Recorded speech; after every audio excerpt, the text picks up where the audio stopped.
Hello, and welcome back to Incoming, an ongoing series where I chronicle tabletop RPG products that I buy. This is the Tomb of Gyzaengaxx by GUI Cube. So, it came to me in this big box with like a slip cover, so we're gonna have to take that out, and my tablecloth is gonna get all ruined while I do it. The first criticism I have. Now, I have to preface this with the creators say that no AI was used in the creation of this product, and I believe them. But this looks AI generated, man. It's that overly painted fantasy RPG bullshit style that AI is stealing off of. So, of course, it's going to end up resembling that. But also, this composition is, like, not interesting. Right? It's for completely generic heroes in front of a generic dungeon entrance. It doesn't inspire anything. What sold me on this Kickstarter partially back in February of 2024, almost 2 years ago exactly, was they had an image of the big idol from the first edition Player's Handbook. Maybe they got a cease and desist.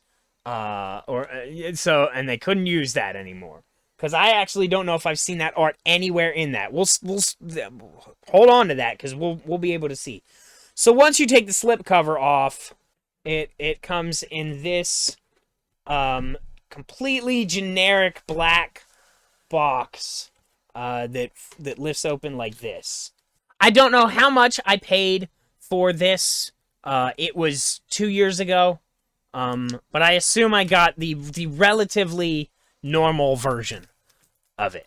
Maybe there was a version that was a hardcover and I opted for the big fancy box instead or something like that. I don't know. This box, not very fancy. It feels really cheap. It's just a holder for the crap that you get. And I'm not using crap derogatorily. I am using that affectionately. I am the kind of buyer who likes crap. I like getting crap.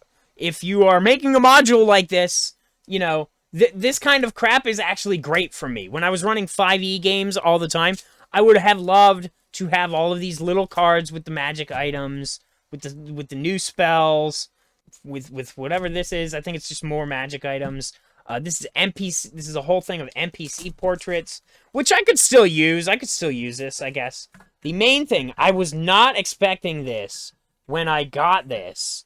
But they're in wire-bound books, like softcover booklets, and then a whole bunch of other stuff that I'm going to get to in a second. So I did not know that it was going to have this format. Maybe they did not advertise it correctly, or maybe I just didn't look at what I was buying, which is completely fine. I love that it says 2024 Collector's Edition, and it's not 2026. You can actually tell this is so old, production-wise, that it's still using the open game license. They didn't even update to the Creative Commons version. But yeah, I'm not a fan of this wire-bound format.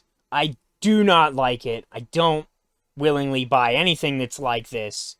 If I had looked more carefully, maybe I wouldn't have ended up buying this. I don't know. Who knows? I have a lot of other thoughts about the way this is formatted, too. So, we'll get there.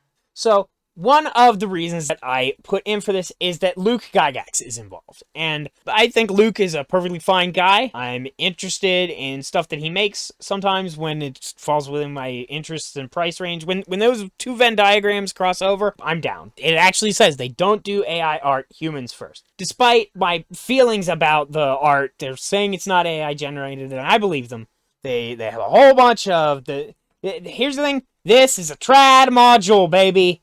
This is a trad module. The TLDR is that the ghost of Gary Gygax is inside of his dungeon. Okay? That's at the end of the day, that's what this is. Just pages and pages of the lore that you need to memorize if you're going to run this, or you could completely ignore it because nobody cares. One thing that you're probably noticing, there's no maps here in the book. First problem with the book, it's one of organization. If they're in a town, I need that town map. So where is it? Is it here in this GM reference book? Well, No. No, it's not. It's nowhere in there. So, here's the thing. Adventure maps. All of this came... There was a little paper tie holding them together. So the maps, they give you a player version, which is nice, I guess, and then this DM version. So I'm supposed to keep this with me while I reference this book. Now I'm taking up because this is not a zine-sized book. It's a 8.5 by 11. So I gotta have this out. See, battle stats and GM reference book, page 9. Now I gotta have. Look at me just trying to thumb through all this shit I got so far, and I don't even have the reference book. So now I gotta thumb through the reference book. I guess, in theory, the spiral bound makes it so I can do this, but that's just stupid and annoying. These are pretty thin books. This is only 40 pages. This is only like 69 pages. So you could have just combined all of this information on this page like a normal trad module. I don't understand this like hyper-modular approach that they're going for. It's extremely unfriendly to the GM, which means I'm less likely than ever to do it. They did offer like an OSR version of this, so maybe that makes it easier so that they can only lay out one version of the main book and then they say, hey, look in the stats book for the stats. But that way of doing things is really annoying and has too much stuff at the table. This is why we've started to move away from stuff like that. This is why modern modules tend to be much more compact and have everything that you need all in one. Now, somebody's probably going to call me a hypocrite because MCDM is releasing a lot of adventures that are in that same sort of format, but the way they do it is just different. The way they do it is much more effective and better than this in a way that I can't necessarily describe. Maybe it's just the fact that the layout for this is so wordy without any way to know. And I think this is supposed to be read aloud text, which I fucking hate. The biggest mistake anyone ever did was inventing read aloud text. Finally, we get to the tomb, which is in this big castle. The thing that always gets me excited about any kind of old school style adventure is the maps. So let's take a moment to find the map that we need. So this is the ground floor, second and the second floor. These are very clearly digital style battle mats, right? And they're not. Are they not even gridded? They're not even gridded, bro. They're not even gridded. So I can't, when the encounter happens, I can't even look at this. It gives me scale in feet, like some kind of, what are we doing? Like, does the digital version that they gave me a code for have gridded maps? Or am I just supposed to eyeball it when I import it into Owlbear Rodeo? But of course, I bought the physical version, so, you know, I won't be playing it online anyway, in theory. If they knew they were going to be printing them like this, why would they design them in such a way that they had so much blank space on the sides? It's not useful for anybody. And then, of course, because of the tower, we have the prerequisite map where half of it is a complete waste, which is a problem that I've had since Ravenloft. Here we go into the basement. It doesn't look like a dungeon. It's too real. Dungeons should be interesting. Dungeons should have fucked up layouts. So that's the whole tomb. Looks like that. Not one thing that looks fucked up at all. This looks like it's an overland area. Pretty boring wooded area that with a couple of trails and whatever. And then probably the most interesting map is this caverns area. Caverns of Gyzaengaxx.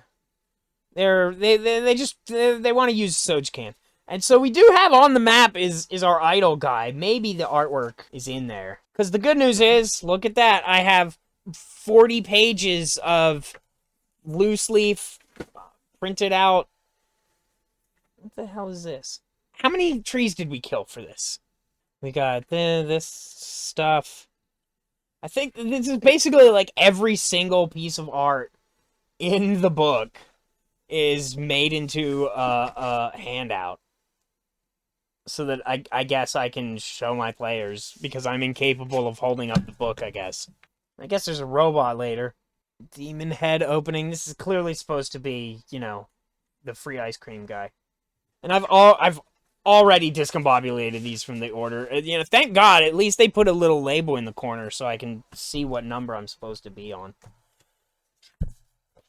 This really upsets me. Now, like I said, I don't like to be negative for negativity's sake. I don't like it when you guys come here Because the world is shit right now, and everything sucks. And I don't want to be the guy who sits there and is like, hey, this product sucks. The guys who made it suck. That's not true, okay? These people clearly loved what they were doing, and they made decisions. They had some ideas. I just don't agree with those ideas. And the thing is, I bought this 2 years ago in 2024. 2024 Onslaught made a decision, okay? And 2026 Onslaught is a different person from that guy who values different things in his game and who has opinions about how products should be made and what makes a good product versus a bad product. And that's just my opinion. Other people, I'm sure, have different opinions. There is somebody out here watching this right now who would love this, who thinks that the way this is organized is genius and really good for the way they play the game. And for them, I hope that they enjoy it. Me, I'm probably never going to run this. I'm probably going to look at it for ideas. I might read through it just for fun and because I own it.